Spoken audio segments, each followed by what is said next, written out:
겨울은 순천의 뒷골목에 먼저 찾아왔다. 산에서 내려온 매서운 바람이 옥기 사이를 헤집으며 지나갔고 하늘은 며칠째 무거운 낯빛으로 눌려 있었다. 먹색 구름은 움직이지 않았다. 마치 이 마을 전체를 집어삼킬 태세로 진을 치고 있는 것처럼. 박수한 57. 그녀의 손끝은 언제나 바늘과 실로 젖어 있었다. 손톱 위에는 바늘에 찔린 자국들이 소백색 별처럼 박혀 있었고 손가락 마디마다 굳은 살이 남아 있었다. 그것들은 50년을 훨씬 넘게 바느질해온 증거들이었다. 공방 문을 열면 재봉틀이 그녀를 기다렸다. 오래된 기계는 여전히 충실했다. 한켠에는 낡은 액자가 붙어 있었다. 안에는 한 남자의 사진이 있었다. 웃음이 선한 목수. 그가 바로 박수환의 남편 박종민이었다. 목수였던 그는 이제 오래전에 세상을 떠났다. 정확히는 13년 전이었다. 그녀는 아직도 그 며칠을 기억하고 있었다. 병원 복도의 형광등 아래서 그의 손을 잡았던 감촉을, 차갑게 식어가던 손가락들을, 그의 마지막 숨결이 그녀의 뺨을 스치던 그 순간을. 그가 남긴 마지막 선물이 있었다. 바로 낡은 코트 한 벌이었다. 갈색 울 코트. 소매는 이미 누비고 밑단에는 몇 군데 끝이 풀려 있었다. 왼쪽 주머니는 거의 떨어져 나갈 지경이었다. 하지만 그 옷에는 그의 체온이 배어 있었다. 그녀는 그 옷을 버리지 못했다. 아니, 버릴 이유가 없었다. 당신 손이 닿은 건 다 살아나잖아.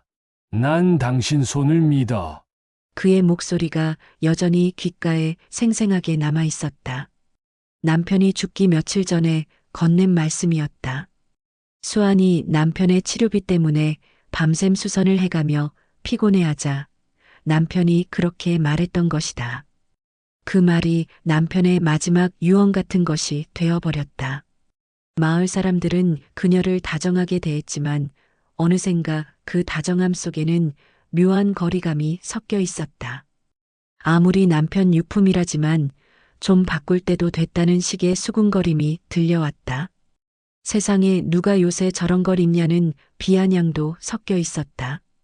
그들의 말끝은 항상 부드러웠지만 웃음에는 가시가 박혀 있었다. 그녀는 그 가시들을 느꼈다. 하지만 맞서지 않았다. 겨울이 더 깊어졌을 때 부녀회장 오윤희가 공방 문을 열고 들어왔다. 윤희는 서울에서 대기업 PR팀에 다니다가 귀향한 지 3년이 된 여자였다. 말투는 세련되어 있었고 외모도 여전히 도시적이었다. 무엇보다 그녀는 마을에서 인맥이 넓었다. 시장과 군청 공무원들과도 친했고 지역 신문사 기자들과도 자주 어울렸다. 그녀의 눈은 타인의 삶을 하인처럼 보는 호기심으로 가득했다. 박수환 씨, 이번에 자선 패션쇼를 하려고 해요. 옷 수선 좀 도와줄 수 있죠? 환경을 위한 행사니까 군청에서 예산도 나와요. 윤희는 고객용 소파에 마치 자신의 영역인 양 편안하게 앉았다. 그 자리는 고객이 앉는 자리였지만 마치 그것이 자신의 것인 양 다리를 꼬고 앉았다. 수환 씨 같은 분이랑 함께하면 더 감동적이라며 전통을 지키는 장인의 이미지가 필요하다고 했다. 박수환은 그 말의 속뜻을 정확히 알고 있었다. 나를 쇼의 도구로 쓰려고 한다는 것을, 내 가난과 고집을 감동적인 스토리로 포장해서 자신의 행사를 성공적으로 만들려고 한다는 것을. 하지만 도와달라는 부탁이 거절로 들리지 않았다. 이미 마을에서 고립되어 있는 그녀는 누군가의 역할이라도 하고 싶었던 것 같다. 필요하다는 느낌이라도 받고 싶었던 것이다. 네, 도와드리겠습니다. 행사날이 왔다. 마을 회관은 화려한 조명과 수입 향수 냄새로 가득했다. 마치 작은 도시의 갤러리처럼 변해 있었다. 군청 공무원들과 지역 유지들이 앞자리에 앉아 있었다. 무대 조명이 밝아지고 윤희의 목소리가 확성기에 퍼졌다. 오늘의 특별 게스트라며 50년을 한 땀 한 땀. 바느질해온 순천의 전통 재봉 장인 박수환을 소개한다고 했다. 박수가 터졌다. 박수는 무겁고 의례적이었다. 박수환은 낡은 갈색 코트를 입고 무대 앞으로 천천히 나섰다. 조명 아래서 코트는 더욱 비참해 보였다. 해진 소매, 수선 자국이 선명한 밑단, 오래된 단추들. 모든 것이 조명 아래에서 증폭되었다. 그녀의 손에는 바느질 자국이 또렷이 새겨져 있었고 눈에는 미세한 떨림이 있었다. 무대 위에 그녀는 마치 전시물처럼 느껴졌다. 이 코트도 직접 수선하셨대요. 남편분 유품이라고 하시더라고요. 요즘 말로 빈티지? 지속 가능한 패션에 살아있는 증거죠. 하하. 윤희의 말에 웃음소리가 번졌다. 마치 약속이나 된 것처럼 관객들이 동시에 웃음을 터뜨렸다. 그것은 동정 섞인 웃음이었다. 아니, 더 정확히는 우월감 섞인 웃음이었다. 박수환은 아무 말도 하지 않았다. 그저 고개를 숙였다. 발밑에 무대 위에 그녀의 그림자가 길게 늘어졌다. 그림자는 현실의 그녀보다 훨씬 크게 보였다. 하지만 그것도 결국 빛이 만든 환상일 뿐이었다. 가늘고 날카로운 음악처럼. 행사가 끝난 뒤 제자 정혜준이 공방으로 따라왔다. 정혜준은 시골 대학을 나온 후 도시의 일을 포기하고 박수환의 제자가 된 32살 청년이었다. 그는 바느질 속에서 무언가 신성한 것을 찾으려는 사람이었다. 선생님, 너무한 거 아니에요? 선생님을 마치 박물관의 유물처럼 다루고 괜찮아. 내가 내 옷을 입은 죄는 없는 걸. 그리고 그들은 그들대로 할 일을 하는 것뿐이다. 그날 밤 공방 불빛은 꺼지지 않았다. 박수환은 코트를 벗어걸고 천천히 단추를 다시 꿰맸다. 한 땀 한 땀. 바늘을 찌를 때마다 무언가가 따라왔다. 분노였나 아니면 슬픔이었나. 어쩌면 그 둘 다였을 수도 있었다. 눈물이 떨어져 실을 적셨다. 그런데 그 눈물이 떨어지던 바로 그 순간 문 밖에서 무언가가 일어났다. 누군가 유리창을 흔드는 소리, 그리고 서둘러 떠나는 발자국 소리. 다음 날 아침, 유리창에 한 장의 쪽지가 붙어 있었다. 패션쇼에 거적대기 입고 온 노숙자라고 적혀 있었다. 손끝이 떨렸다. 그 문장은 단 한 줄이었지만 그 무게는 두꺼운 법전보다도 무거웠다. 마치 돌멩이처럼 그녀의 가슴팍을 내려쳤다. 박수환은 천천히 쪽지를 떼어냈다. 종이는 저질이었다. 광고 전단의 뒷면에 검은 펜으로 휘갈겨 쓰여 있었다. 필체는 거칠었다. 필체를 보니 누군지 알 것 같았다. 윤희의 조카딸 22살 대학생 김민지였다. 패션쇼 때 윤희 옆에서 보조로 일했던 그 아이. 며칠이 흘렀다. 눈은 그치지 않았고 손님은 오지 않았다. 마을 사람들은 그녀를 피했다. 공방 앞을 지나칠 때도 눈을 돌렸다. 마치 그녀의 시선이 전염병처럼 느껴지는 듯이. 패션쇼 이후 소문이 돌았다. 박수환이 분위기를 망쳤다는 이야기, 누추한 차림으로 나와서 행사 품격을 떨어뜨렸다는 이야기가 마을을 돌았다. 공방은 서늘했고 냉기가 바닥에서부터 올라왔다. 난방비가 아까웠기 때문이기도 했고 아무도 필요로 하지 않는 공간이라는 생각에 무의식적으로 난방을 꺼두었기 때문이기도 했다. 하지만 꼿꼿한 얼음 여왕처럼 박수환은 일부러 담요만 더 깊게 둘러쌌다. 손님이 없으니 수입도 없었다. 그러던 어느 새벽, 그랬던 난로에 불이 퍼졌다. 아무도 없던 새벽 4시경, 누군가 오래된 난로에 연탄을 넣고 불씨를 댔다. 따뜻해지는 데에는 시간이 걸렸지만 그 불이 커지는 건 눈 깜짝할 새였다.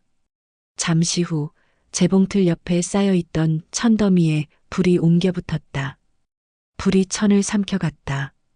주황색, 빨강색 불길이 솟아올랐다. 먹색 연기가 천장 쪽으로 치솟았다. 그것은 순간적으로 일어났다. 아주 순간적으로. 안 돼. 2층에서 자고 있던 박수환의 목소리가 터져나왔다.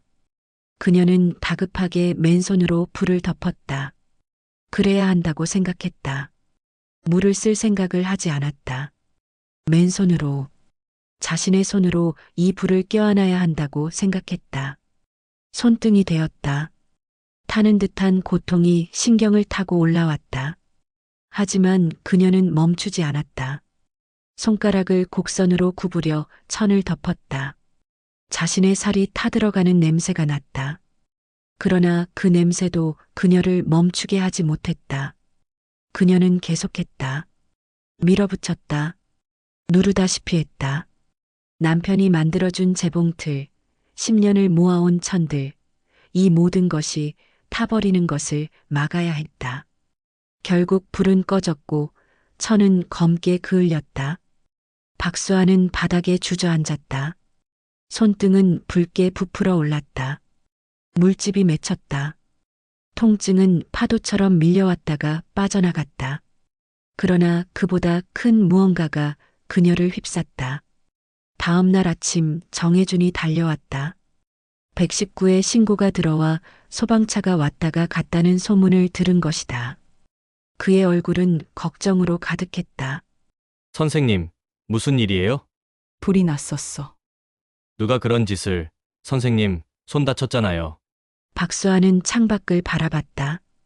골목 입구에 CCTV가 하나 있었다. 낡은 것이지만 작동은 했다. 마을에서 몇 년 전 설치한 것이었다.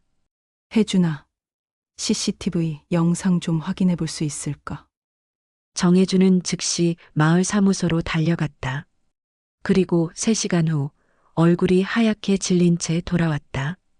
김민지였다. 윤희의 조카딸. 새벽에 공방 앞에서 뭔가 창문 안으로 던지는 게 영상에 찍혀 있었다. 박수환은 고개를 끄덕였다.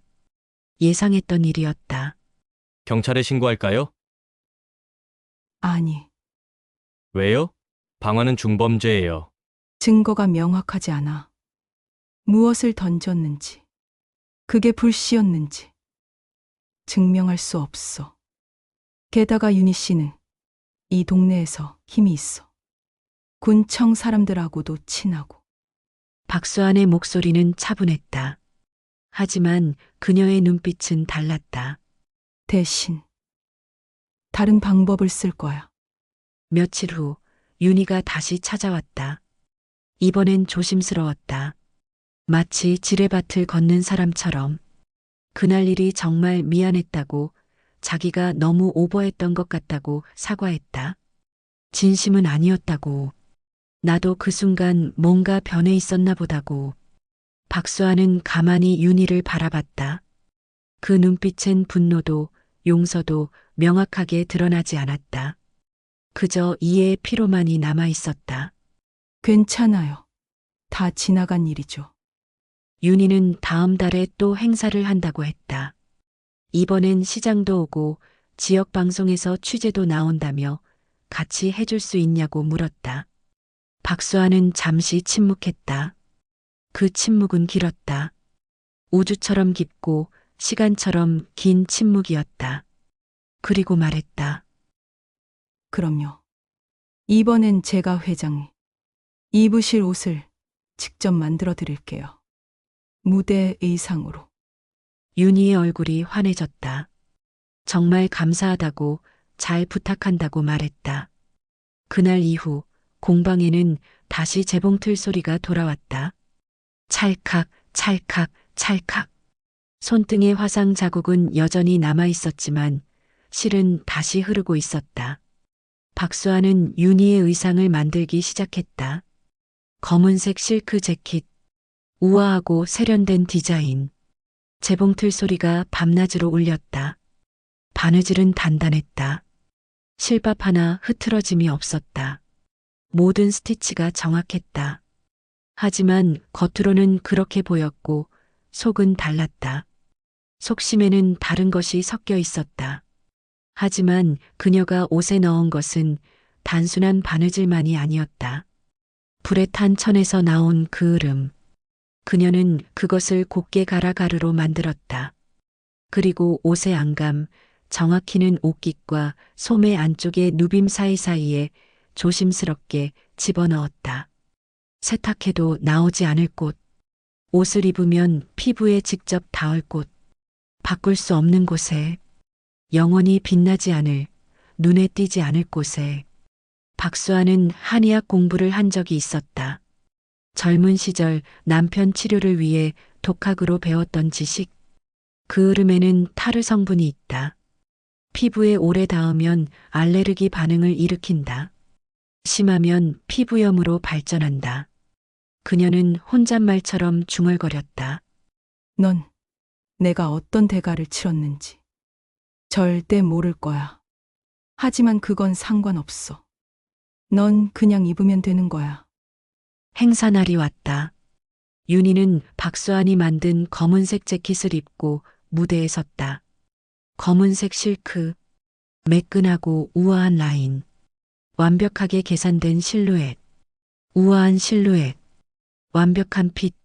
사람들은 찬사를 보냈다. 윤희 회장이 정말 품격 있다는 말, 그 옷이 어디서 만든 거냐는 질문이 쏟아졌다. 우아하다. 정말 품격 있어. 이게 수선으로 만든 거라고? 대단해. 윤희는 자랑스럽게 대답했다. 우리 마을 박수환 장인이 만들어주셨다고. 박수환은 무대 뒤에서 조용히 지켜봤다. 그리고 미소 지었다. 하지만 그 미소 뒤에는 칼 같은 침묵이 있었다. 행사가 끝난 후 일주일쯤 지났을 때부터 윤희에게 이상한 일들이 일어나기 시작했다. 옷을 입을 때마다 피부가 가려웠다. 목 부분이 가려웠다. 처음엔 대수롭지 않게 여겼다. 단순한 피부 트러블인 줄 알았다. 그러나 시간이 지날수록 가려움은 심해졌다. 증상은 악화되었다. 의사는 누적 접촉성 피부염일 수 있다고 했다. 특정 물질에 반복적으로 노출되면 나중에 증상이 나타난다고. 병원을 찾았지만 원인을 알 수 없었다. 의사들은 고개를 갸우뚱했다. 행사 때마다 윤희는 그 옷을 계속 입었고 그 흐름 가루는 계속 그녀의 피부를 자극했다. 하지만 윤희의 피부는 계속 악화되었다. 한 달이 지나자 증상은 악화되었다. 얼굴까지 번졌다. 붉은 반점과 염증. 가려움은 밤에 더 심해져 잠을 잘 수 없었다. 밤마다 가려움에 잠을 이룰 수 없었다. 이 옷 때문인가? 윤희는 박수환이 만든 옷을 던졌다. 하지만 이미 늦었다. 그 흐름 가루는 이미 그녀의 피부 깊숙이 스며들어 있었다. 옷을 벗어도 증상은 사라지지 않았다. 2달이 지났다. 윤희의 얼굴은 반점으로 뒤덮여 있었다. 얼굴 전체가 붉은 반점으로 뒤덮였고 사람들은 그녀를 피하기 시작했다. 부녀의 모임에서도 수군거렸다. 윤희가 무슨 병에 걸린 거 아니냐는 말, 전염되는 거 아니냐는 말이 오갔다. 사람들은 그녀를 피하기 시작했다. 부녀의 장직에서도 물러나야 했다. 더 심각한 건 그녀의 정신이었다. 밤마다 악몽에 시달렸다. 사람들은 속삭였다. 윤희가 완전히 망가졌다고. 박수환 씨한테 험한 짓 했다가 벌 받은 거라고. 그런데 더 큰 일이 터졌다. 어느 날 마을 사무소에 익명의 제보가 들어왔다. 윤희가 지난 2년간 진행한 자선행사의 후원금 내역이 불투명하다는 것이었다. 군청에서 감사를 나왔다. 조사 결과 실제로 모금된 금액과 집행된 금액에 차이가 있었다. 윤희는 후원금의 30%를 행사 진행비라는 명목으로 자신의 통장으로 빼돌렸다. 그 돈으로 명품백을 사고 서울 호텔에서 지인들과 파티를 열었다. 박수환에게 보여준 고급 봉투, 서울 디자이너 이야기, 모든 게 거짓이었다. 그녀는 마을 사람들의 돈으로 명품을 사고 호화 생활을 했던 것이다. 며칠 후, 윤희는 공방을 찾아왔다. 얼굴은 부어 있었고, 눈 밑에는 다크서클이 깊게 패여 있었다. 박수환 씨, 그 옷에 뭘 넣었어요? 박수아는 차분하게 재봉틀을 돌리며 대답했다. 사랑이요. 제가 말했잖아요. 거짓말 마세요. 내 피부가 이상해졌어요. 이 옷 입고 나서부터. 그건 안 됐네요. 하지만 전 그저 바느질만 했을 뿐이에요. 윤희의 눈에 공포가 어렸다. 그녀는 뒤로 물러섰다. 당신 일부러 그런 거죠? 박수아는 처음으로 윤희를 똑바로 쳐다봤다. 그 눈빛에는 13년간 쌓인 슬픔과 그날 밤의 모욕과 불에 탄 손의 고통이 모두 담겨 있었다. 오윤희 씨, 당신은 사람을 전시물로 만들었어요. 내 가난을, 내 슬픔을, 내 남편의 유품을 당신의 쇼를 위한 도구로 썼죠. 그게 얼마나 잔인한 일인지 아세요? 윤희는 말을 잇지 못했다. 그 옷에 든 건 그 으름이에요. 누군가 내 공방에 불을 지른 밤. 내가 맨손으로 꺼낸 불의 재예요. 내 살이 타들어가는 고통으로 만든 거죠. 박수안의 목소리는 낮고 차분했지만 그 안에는 지옥 같은 분노가 숨어 있었다. 윤희는 비틀거리며 공방을 나갔다. 윤희는 변명했다. 그냥 행사 운영비로 쓴 거라고. 하지만 검찰 조사관은 날카롭게 물었다. 행사 운영비 명목으로 샤넬백을 구매했냐고. 검찰 수사가 시작되었다. 지역 신문에 기사가 실렸다. 순천 부녀회장 오윤희 자선금 횡령 의혹으로 검찰 수사를 받는다는 내용이었다. 마을은 발칵 뒤집혔다. 사람들은 윤희를 비난했다.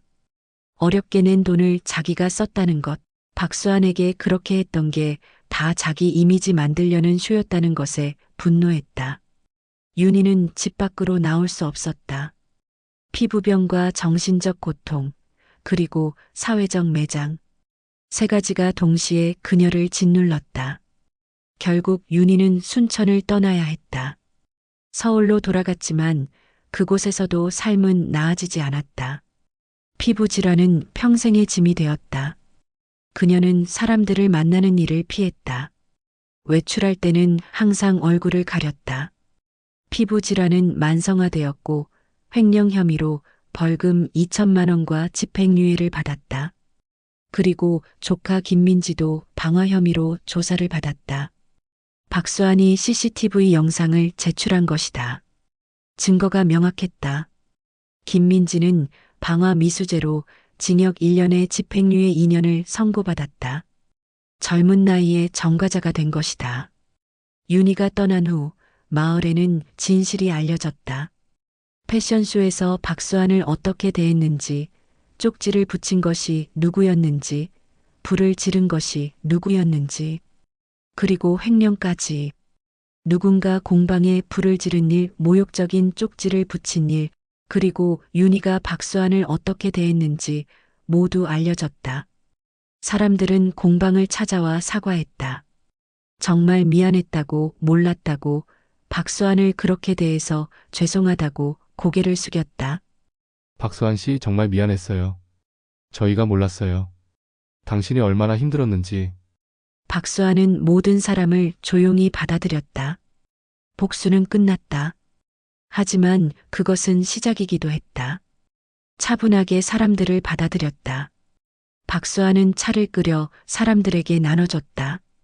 그녀의 얼굴에는 평화로운 미소가 있었다. 괜찮아요. 이제 다 지나간 일이에요. 서울에서도 사람들이 찾아왔다. 박수환 선생님 손길로 수선한 옷을 입고 싶다며 줄을 섰다. 당신 이야기를 들었어요. 정말 대단하세요. 박수환은 여전히 그 낡은 갈색 코트를 입고 있었다. 하지만 이제 아무도 그것을 비웃지 않았다. 오히려 그것을 존경의 상징으로 여겼다. 오히려 존경의 상징으로 여겼다. 한 달 후 순천 지역 신문에 작은 기사가 실렸다. 전통 재봉 장인 박수환 씨, 문화재청 지정, 무형문화재 보유자 후보 선정. 그리고 같은 날 다른 면에는 이런 기사도 있었다.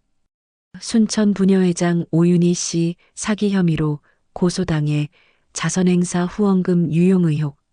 정혜준이 신문을 들고 공방에 들어왔다.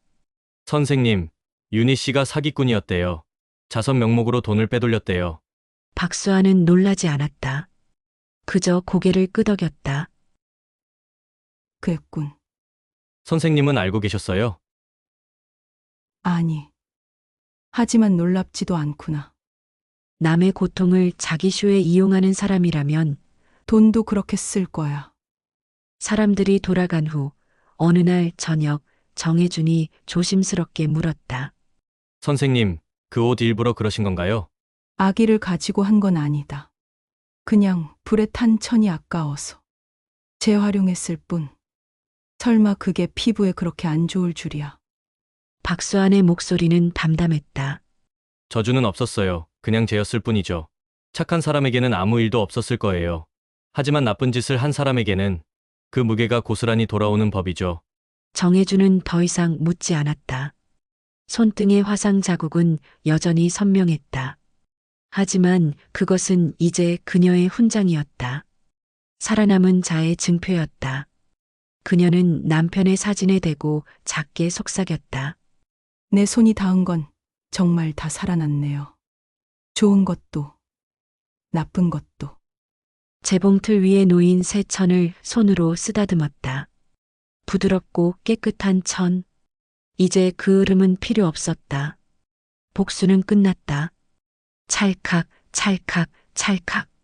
재봉틀의 소리가 다시 울렸다. 그것은 그녀의 심장 박동이자 복수의 완성이며 동시에 새로운 시작의 신호였다. 윤희는 완전히 파멸했다. 피부질환, 정신적 고통, 사회적 몰락에 이어 법적 처벌까지. 그녀가 심은 악의와 무심함은 고스란히 그녀에게 돌아갔다. 그리고 박수환은 승리했다. 무형문화재 후보 선정, 마을 사람들의 진심 어린 존경, 제자와 함께하는 평화로운 일상. 그녀는 모든 것을 얻었다.